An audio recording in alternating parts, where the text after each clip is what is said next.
భద్రాద్రి కొత్తగూడెం జిల్లాలో food poison కలకలం రేపింది. గండుగలపల్లి ఏకలవ్య రెసిడెన్షియల్లో ఆహారం తిని విద్యార్థులు అస్వస్థతకు లోనయ్యారు. నిన్న మధ్యాహ్నం 390 మంది విద్యార్థులు చికెన్ తినగా అందులో 27 మంది అస్వస్థతకు గురయ్యారు.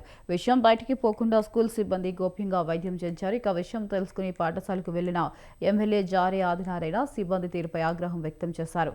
ఈ యొక్క విద్యార్థికి ఏదన్నా జరిగితే వదిలిపెట్టేదే లేదంటూ ఎమ్మెల్యే హెచ్చరించారు. ఏకలవ్య పాఠశాలలో నిన్న మధ్యాహ్నం భోజన సమయంలో వండినటువంటి చికెన్ తిన్నటువంటి స్టూడెంట్స్లలో 28 మందికి అస్వస్థ గురి కావడం జరిగింది.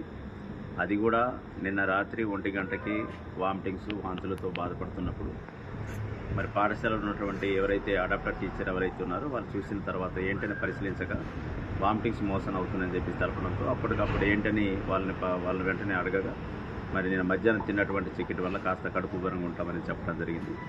అట్లా వామిటింగ్స్ మోషన్స్ అవడంతో ఉదయం త్వరితగతిన వాళ్ళ టీచింగ్ మెంబర్స్ కూడా వెంటనే డాక్టర్కి పిలిపించడం ట్రీట్మెంట్ అందించడం జరిగింది. 25 మంది. నా పేరు బియర్షిత్.